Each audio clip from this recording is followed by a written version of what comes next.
A good evening to you all, and thank you for joining us here on Rwanda Television News tonight. Our hope is that you had yourselves a productive Thursday. Now here's a sneak peek of our edition tonight. Regional analysts find that a joint East African Community and SADC summit could serve as a foundation for permanently addressing security issues in Eastern Democratic Republic of Congo. Members of Rwanda's parliament believe that promoting gender equality in all sectors and empowering women are key to achieving the country's second development agenda. On the international scale, U.S. President Donald Trump signed an executive order on Wednesday intended to ban transgender athletes from participating in girls' and women's sports.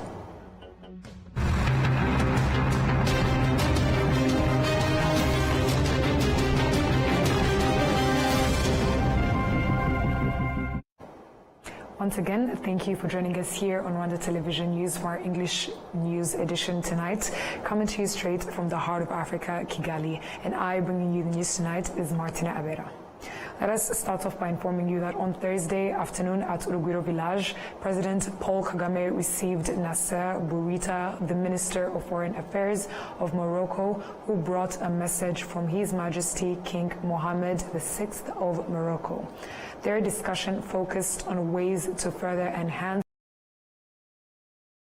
in various key sectors that exists between the two nations. His Excellency President Paul Kagame also received Dr. Shireen Abbas Helmi, the CEO of Farco Pharmaceuticals. They explored areas of partnership within the healthcare and pharmaceuticals sector. Regional analysts find that a joint East African Community and SADC summit could serve as a foundation for permanently addressing security issues in Eastern Democratic Republic of Congo. We have more of this report coming from Adam Squizera. On Saturday, heads of state from the East African Community EAC and the Southern Africa Development Community SADC are set to convene in Dar es Salaam for a summit focused on addressing the ongoing conflict in Eastern Democratic Republic of Congo. Regional analysts find that a joint East African Community and SADC summit could serve as a foundation for permanently addressing security issues in the Eastern Democratic Republic of Congo. Ibyo byose rero ni byerekana ko kuganira gushaka umuturambye aricyo cyagombye gushyirwa imbere. All of this highlights that processes should be the way forward to finding a lasting solution, but will they meet and reflect on how their delays have hindered the resolution? The solution that was proposed by the EAC was abandoned, which led to the intervention of SADC forces, who then began fighting. SADC yaraje ivuga ati ahubwo nimwe mwigireyo reka ndwane. nkaba nibaza ko mu by'ukuri cy'abakuru b'ibihugu bazahurira Dar es Salaam baziga. I believe they will discuss how to end the conflict and find ways to resolve the issues. Conflict is always solved through dialogue. But when one party decides to reject the process, those who defeated him will engage with others to find a way forward. Dr. Charles Murigande, an expert in politics and diplomacy, points out that pursuing a military solution to the conflict is a way that deliberately ignoring the root causes and the need for a lasting solution. The only party that had the potential to ease the resolution in this issue was the DRC government. However, instead of taking the approach, they complicated the situation by aligning with the allies to impose their own solution. In reality, this is not an insurmountable problem. If all the concerned countries agree to assess the root causes, finding a solution wouldn't be that difficult. Mukabalisa Germain believes that attempting to solve the issue through military means cannot provide a lasting solution. Uko yinangira rero niko nta muturambye uboneka. Ese biramuhira The more he insists on delaying the resolution, the longer the path to a lasting solution becomes. This will eventually make him reconsider if he wants to keep losing territories, because those fighting are not just fighting for power, they're fighting for their land. Their people have been refugees for many years. The longer he delays, the less it will contribute to solving the problem, as it only prolongs the suffering and intensifies the crisis.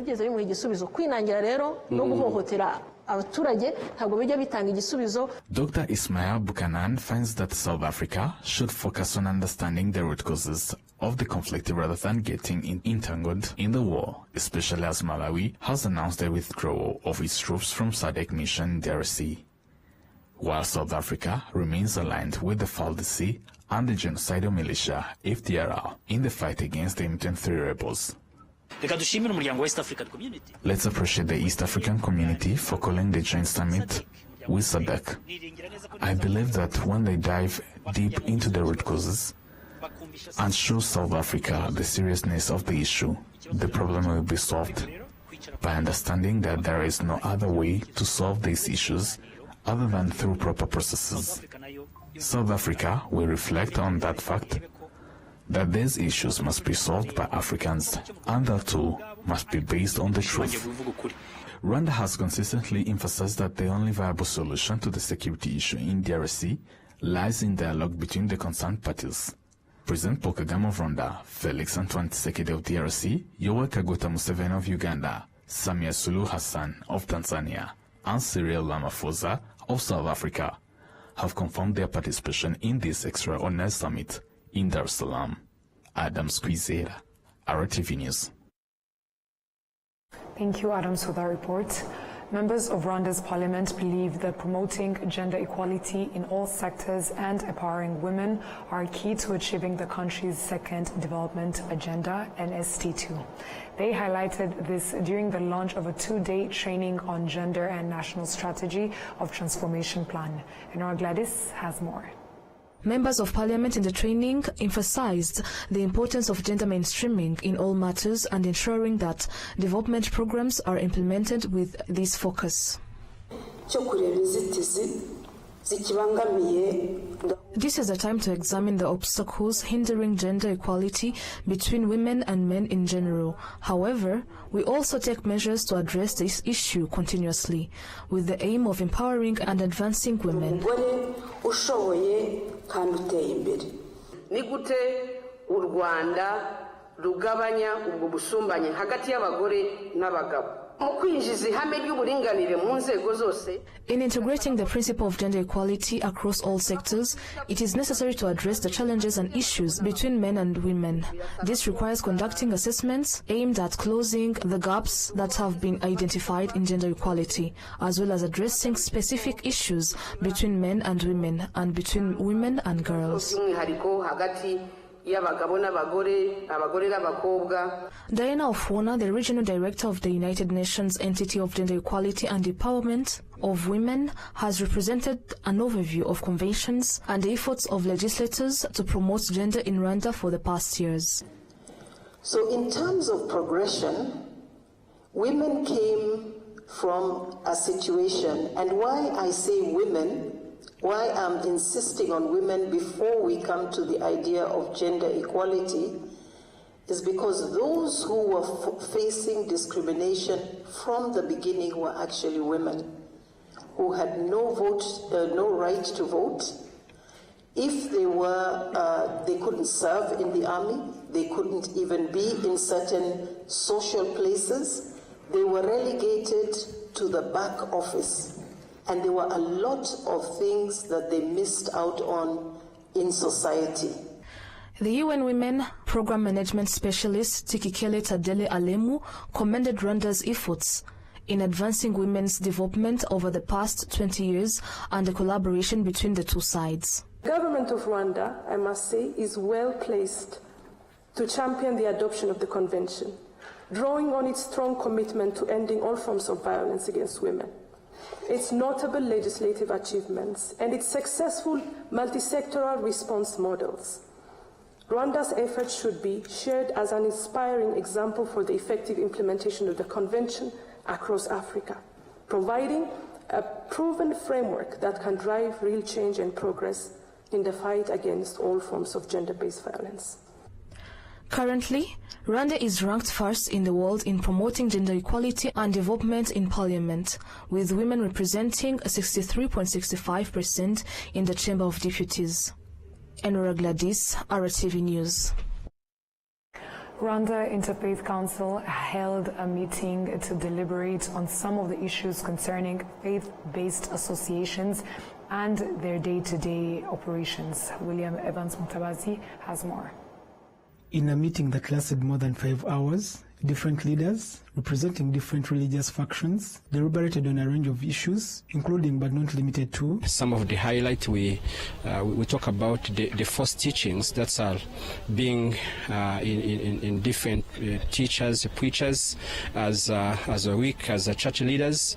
We are not supporting the false teachings, and we said that we need to communicate to the audience on how they avoid or they behave against those false teachings, but how we address even those false teachers who are spreading the false, the cheap gospel, because it has a very bad impact on the community. We discussed about some related issues to our leadership in faith-based organizations, including false teachings in our religions, also the places of worship.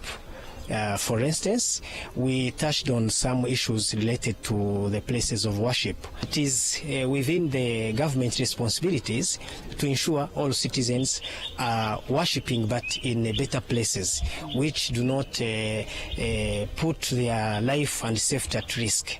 So these are one of the issues we discussed in our meeting. So we encourage all religious leaders to work on these issues and also to protect our faith from a bad and maybe misinterpretation of our scriptures, of our holy teachings in our religions. These leaders added that from last year, July, when some of their places of worship were closed, they've been able to fulfill requirements, thereby asking the relevant authorities to assess them and allow them to carry on with their programs. For example, in my church, we have the social and economic programs like savings groups, teaching adult literacy. When our churches are closed, all those things are not working, and we know how much is helping the community when they are working. So we hope this time, as we've been waiting, we hope it's a time to come again and see what we did already. So we are so hopeful.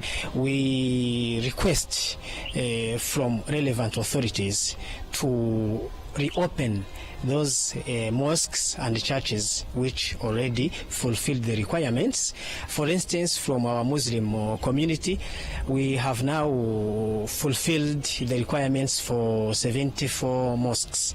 And as now we are approaching the holy month of Ramadan, we would like to request from RGB to come and make a further inspection and reopen those mosques which fulfill the requirements. That is our call and that is our request from the relevant authorities. His Grace the Archbishop, Dr. Banda, who is the current head of the Rwanda Interreligious Council, said that the council he heads is very much concerned with the mushrooming churches, and it's something they want to deal with immediately. We have issues that we should be concerned with, that we should be prepared to tackle immediately. We should be concerned with these mushrooming churches. Today a church gets birthed somehow. A person proclaims himself a prophet or a bishop or an archbishop. I think we should look into how does these churches start. It is our hope and our desire that RIC can be a self-regulatory body that will be proactive in resolving issues and problems that face the churches in this country, in our country, especially those related to false teaching, those related to prophecies, those related to self-proclaimed prophets, those related to the different titles that church leaders are giving themselves, that really creates a distance between them and those that they are supposed to minister to, and also address the whole issue of prosperity gospel. The Rwanda Interreligious Council, through its leadership, revealed that they are praying for God's intervention in the regional peace and are working on releasing a statement in this regard. William Evans, Tawazi, RwandaTV News. Young people in agriculture and livestock are encouraging their peers to be proactive and seize the vast investment opportunities in the sector. RBA visited Mugisha Nohma, a young agriculture graduate who is leveraging modern technology to enhance fruit and vegetable production in Kigali.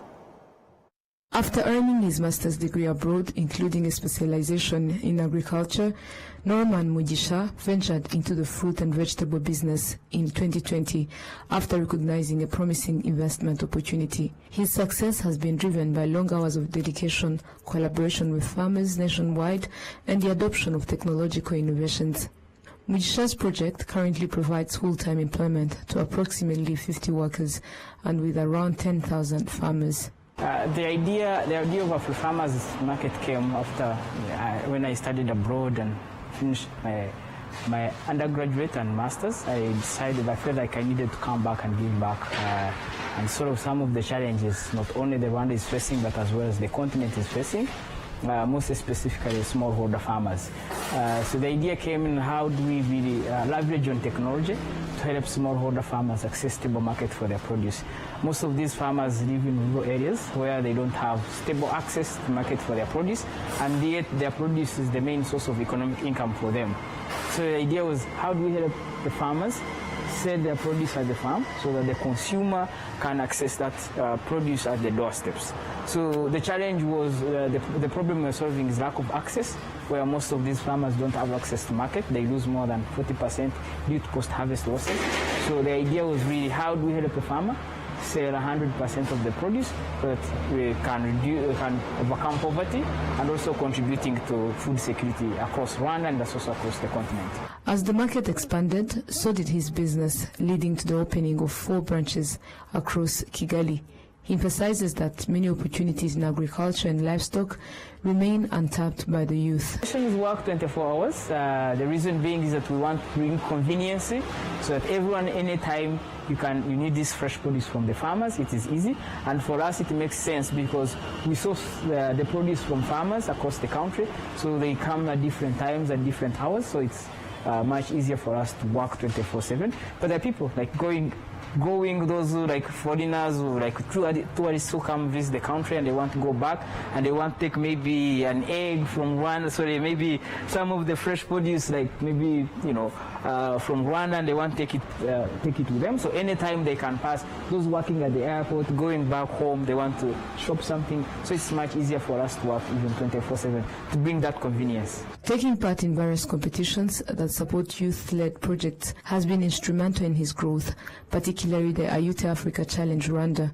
Sponsored by Haifa International Rwanda, this competition awarded him $6,000 grant, which has significantly contributed to the expansion of his initiatives. The IUT support was really, really important.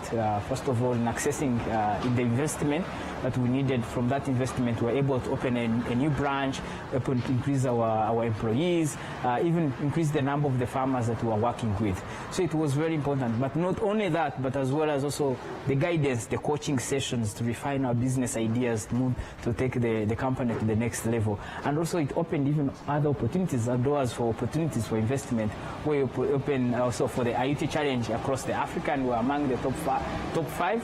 I don't think if we did not participate in the IUT, the national level challenge, we'll be able to get all those opportunities. And since the IUT, the way we joined the IUT system, the impact has been way huge compared even before. Verena Ruzibuka, Country Director of Haifa International Rwanda, affirms the organization's commitment to empowering youth with innovative agriculture and livestock projects that address key challenges faced by the community. There are young agri-innovators with technology in agriculture that need support. So we cascaded that from a regional to country focused competition. And the same purpose remains, to identify these young agri-tech innovators, identify those solutions that are addressing constraints that smallholder farmers are facing, to improve their maybe farming or agribusiness efficiency.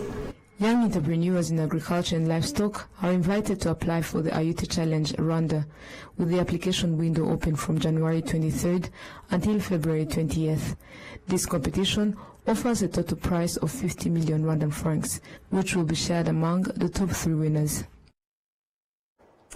8 parking areas designated for motorcycle taxi operators were recently established by the Rwanda National Police in collaboration with the city of Kigali. They confirm that these parking zones have helped reduce traffic violations that previously resulted in fines, although the police acknowledge that the number of parking spaces remains insufficient compared to the growing number of motorcyclists. In Kigali, where there is heavy passenger traffic, such as in Nyabugogo and the city center, these new motorcycle parking zones were initially introduced. The larger parking area can accommodate nearly 1,000 motorcycles, while the smaller one can hold around 500. Motorcyclists confirm that these designated areas have helped them avoid violations and have also facilitated smoother traffic flow. However, some passengers are still not accustomed to these new parking zones, and some even argue with motorcyclists because they are no longer dropped off exactly where they used to be. The Rwanda National Police spokesperson, ACP Boniface Rutikanga, has stated that they received numerous complaints from people requesting improvements in the way motorcycle taxi operations were managed, particularly in how they parked, as the previous system was disorganized. The intention is to maintain public order, especially around the areas of bus parks like Nyabugogo and downtown Remera, Nyanza of Kichukiro, where we see many people coming in and out because of the nature of the places. And we had realized that there is kind of intermingling with people, vehicles, bicycles, motors, especially around the entrance and the exits. So what we are trying to establish is to make sure that we have the picking and dropping points around those areas. And of course, this is going to go beyond these areas because we find it to be useful. But what we ask of the public is that to adhere with this and help us comply, because it promotes public order, neatness, but also reducing fatalities or accidents that may occur due to the interaction of vehicles and pedestrians. We had received a lot of complaints from motors themselves that they don't have parking, but also proprietors of various businesses who were complaining that our entrances are being congested by motorists, so we need our spaces. So as the institution that is in charge of public order, we had to step up and work with the city of Kigali to establish these areas that now you can see we have the congested entrance and exit of bus parks, entrance and exits of markets areas, and I think it's something that we should be continuing to do even in other places of the city of Kigali. It's something new that they are not used to. People used to pick and drop anywhere they want, which was now the cause of public disorder that we are trying to maintain. So we just want to argue them or ask them for patience and to comply with this. I think with the time they are going to get used with this, because remember, the right of one ends where the rights of the other begins. The proprietors of businesses had the rights to have free spaces of their business area. Likewise, pedestrians had the rights to enjoy the walkways, but at the same time, passengers have the rights to be dropped and picked near the place they want to go. So we have to strike the balance. This is what we are doing. And striking the balance, meaning that we need to look at the middle point, middle position, where everyone can enjoy the public order. Currently, Kigali has over 30,000 motorcycle taxi operators, and this number continues to grow daily. The police say they are working with other institutions to ensure that an adequate number of parking spaces are made available. Moving ahead, the University of Rwanda, in partnership with the MasterCard Foundation Scholars Program, on Monday recognized 20 outstanding student-led projects that have inspired innovation for development and social welfare. Each awarded project received a grant of $5,000 to enhance its impact and facilitate implementation. The University of Rwanda, in collaboration with the MasterCard Foundation Scholars Program, plans to expand the number of student projects funded under the initiative. The program, which has been running for 3 years, is set to continue for an additional 7 years. Our project is the Legacy of Rwanda, where we are in the business of preserving and maintaining the culture and Rwandan history as it is, meaning that we are here to help young people, even as long as you're Rwandan, and anyone who wants to learn the history of Rwanda, to learn it from its chorality, the nature of it as it is, through immersion and virtual reality, as well as PC games, mobile games, and children's history books. Thanks to this competition, we finally got the funding that we needed. Now our projects are actually going to, accelerate. We're going to start putting everything that we've always wanted to do in action, starting by making our Legacy of Rwanda virtual reality museum accessible in museums. That's what we're hoping for to do. First of all, we're also hoping to make it accessible in schools, basically every level of education. That is what we're going to first work on, basically. Among the awarded projects is one led by students currently supported by the MasterCard Foundation Scholars Program. The 20 selected projects were chosen from over 580 students across all colleges of the University of Rwanda. We remain positive. The implementation is not going to be a problem because these are projects by students in the university, and the university have got different structures that afford students to work on their projects and come up with solutions that will impact the society. I would tell you that we had here with us, we had different directors of innovation at college level, and we also had principals with us. We also had directors of career and employability. So all those are people who will support us, and they will also support the students to implement their projects. At least with the MasterCard Foundation Scholars Program, we also have staff on each and every campus who will be supporting scholars and all the students to implement their projects. And I would say that we've got all those supporting mechanisms for students to mature their innovative ideas and transform them into solutions that will address community issues and eventually contribute to transforming lives. The university has extended this award even beyond 20 groups to 27, because we know that even the other 7 groups, they have good project that we need also to think how they can be upgraded to another level. First of all, the budget will be used in two phases. The first phase is to develop. When they will have a prototype that needs to be implemented, they will get another package. It means that from 5,000, they will get 60% to start. Then when they have a final product that they want to put on the market, they will get the remaining 40. So university is creating a platform where students with good innovation ideas, they can have this kind of opportunities to start thinking about them before graduation.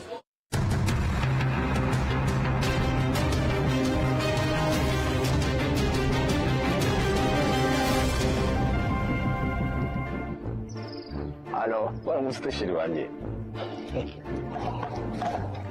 utekereza ko guhora wiziganya n'umushu ari byo birenze natwe niko tubibona ubona nta cyakurutira kugaragaza impano yawe niko bimeze. So guys, uyu munsi tugiye kuganira ku gaseke. Agaseke njyewe gafite byinshi kamari. Ese wowe kakumariye iki?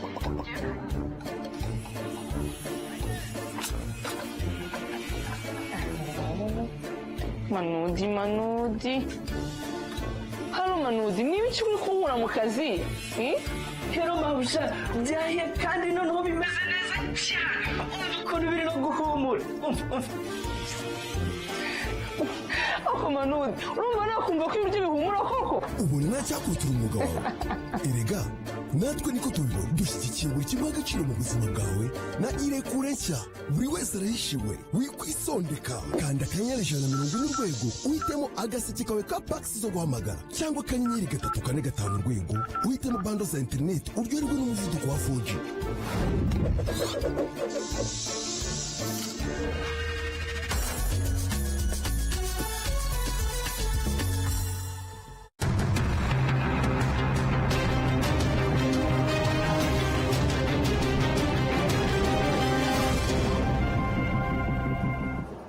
A warm welcome back and thank you for staying with us on RTV News.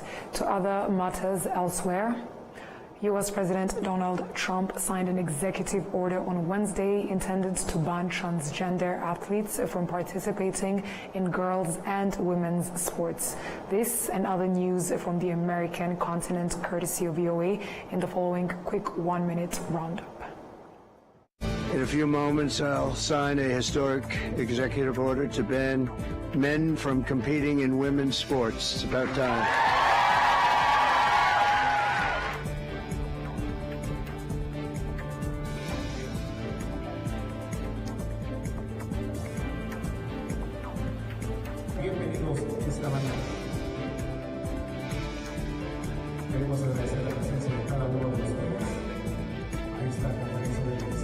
We are, of course, engaging the U.S. government to ensure that the returning deportees are not mistreated in any manner during the flight.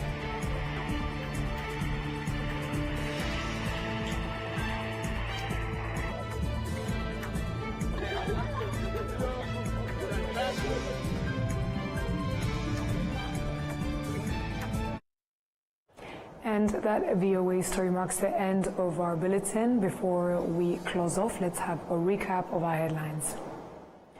Regional analysts find that a joint East African Community and SADC summit could serve as a foundation for permanently addressing security issues in Eastern Democratic Republic of Congo. Members of Rwanda's parliament believe that promoting gender equality in all sectors and empowering women are key to achieving the country's second development agenda. On the international scale, U.S. President Donald Trump signed an executive order on Wednesday intended to ban transgender athletes from participating in girls' and women's sports.